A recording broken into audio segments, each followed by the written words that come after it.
আপনার মোবাইলে কি সমস্যা রয়েছে সেটা চেক করে দেখার জন্য অন্য কারো কাছে যেতে হবে না। এখন থেকে আপনি নিজেই ঘরে বসেই আপনার মোবাইলটির কোনো সমস্যা আছে কিনা সেটা চেক করে দেখতে পারবেন। আর কিভাবে দেখবেন এই ভিডিওটি দেখে আপনারা A to Z পর্যন্ত জানতে পারবেন। এই ভিডিওটিতে আমি আপনাদের সাথে এমন একটি গুরুত্বপূর্ণ অ্যাপসের সাথে পরিচয় করে দেব, যেই অ্যাপসের মাধ্যমে আপনারা খুব সহজে আপনাদের মোবাইলের কোথায় কোন সমস্যাটা হয়েছে সেটা আপনারা নিজেরাই চেক করতে পারবেন। আর সমস্যা হলে আপনারা নিজেরাই সমাধান করে নিতে পারবেন। তাহলে চলুন সম্পূর্ণ ভিডিওটি মনোযোগ সহকারে দেখতে থাকুন, কিভাবে আপনার মোবাইলের সমস্যা হলে আপনারা নিজেরা সেটা যাচাই করে দেখবেন।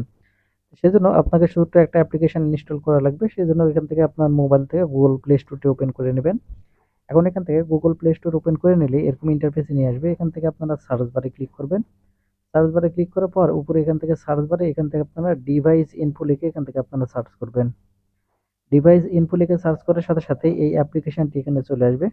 আপনারা এই অ্যাপ্লিকেশনটির লোগো দেখে এখান থেকে আপনারা অ্যাপ্লিকেশনটি ইনস্টল করে নেবেন। আমি এখান থেকে অ্যাপ্লিকেশনটি ইনস্টল করে নিচ্ছি। অ্যাপ্লিকেশনটি ইনস্টল হয়ে গেলে এখান থেকে আপনারা ওপেনে ক্লিক করবেন। তারপরে ওপেনে ক্লিক করার পর অ্যাপ্লিকেশনটি এখান থেকে আপনারা ওপেন করবেন। অ্যাপ্লিকেশনটি ওপেন করলে আপনাদের এরকম ইন্টারফেসে নিয়ে আসবে।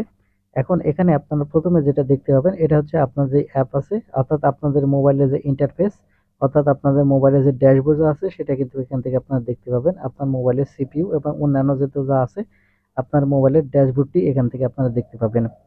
এখন এখান থেকে আপনার মোবাইলের কোনো সমস্যা আছে কিনা সেটা চেক করার জন্য আপনারা যে কাজটি করবেন, এখান থেকে আপনারা উপরের দিকে লক্ষ্য করবেন। উপরে লক্ষ্য করলে দেখবেন প্রথমে এখানে ডিভাইস, তারপরে সিস্টেম, তারপরে সিপিইউ এই অপশনগুলো দেখতে পাবেন। এখন এখান থেকে ডান দিকে সোয়াইপ করে চলে যাবেন। ডান দিকে সোয়াইপ করে চলে গেলে সবার লাস্টে একটি অপশন দেখতে পাবেন। এখানে আপনার টেস্ট নামের অপশন দেখতে পাবেন। এখন এখান থেকে আপনি এই টেস্ট এই অপশনের উপর ক্লিক করবেন।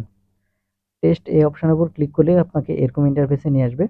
এখন এখান থেকে আপনি অটোমেটিক সিলেক্ট করতে পারবেন, এখান থেকে ম্যানুয়ালও চেক করতে পারবেন। এখান থেকে মোবাইলের সমস্ত সমস্যাগুলো এখান থেকে আপনারা চেক করে নিতে পারবেন। মূলত মোবাইলের সমস্যাটি হয় এই ডিসপ্লে, সেজন্য এখান থেকে ডিসপ্লে অপশনের উপর ক্লিক করার পর এখানে আপনারা নেক্সট বাটন দেখতে পাবেন।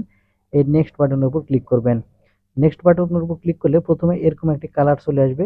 এই কালারটি আসার পরে আবার ওই কালারটি এখান থেকে চেঞ্জ হয়ে যাবে। চেঞ্জ হয়ে যাওয়ার পরে এখন দেখতে পাবেন এখান থেকে আরেকটি কালার এখান থেকে চলে আসবে। যখন এখান থেকে কালার চেঞ্জ হয়ে আসবে, কালার চেঞ্জ হওয়ার পরে এখান থেকে আপনারা নিচে ইয়েস বাটন দেখতে পাবেন। এখন এখান থেকে আপনি এই ইয়েস বাটনের উপর ক্লিক করবেন।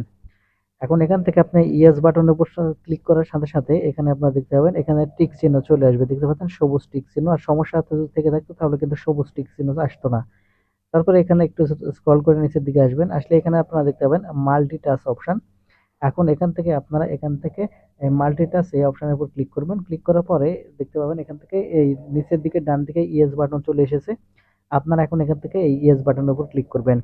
ইয়েস বাটনের উপর ক্লিক করার সাথে সাথে যদি এখান থেকে ডান দিকে যদি গ্রিন টিক মার্ক আসে তাহলে বুঝবেন যে আপনার কোনো সমস্যা নেই। আর যদি গ্রিন টিক মার্ক না আসে তাহলে বুঝবেন যে আপনার সেখানে এই সমস্যা আছে। ঠিক এরকম ভাবে একটি একটি করে সবগুলো এখান থেকে আপনারা চেক করে দেখাবেন আর চেক করে দেখবেন। আমি আপনাদের শুধু ২ টা এখান থেকে দেখালাম। আপনারা বাদবাকিগুলো দেখে নেবেন। আর যদি সমস্যা যেটা থাকা থাকে সেই সমস্যাটি আপনারা সমাধান করে নিতে পারবেন। তো বন্ধুরা এই ছিল আজকের ভিডিওটি। ভিডিওটি থেকে কিছু শিখে থাকলে চ্যানেল সাবস্ক্রাইব করে সাথেই থাকবেন। ধন্যবাদ।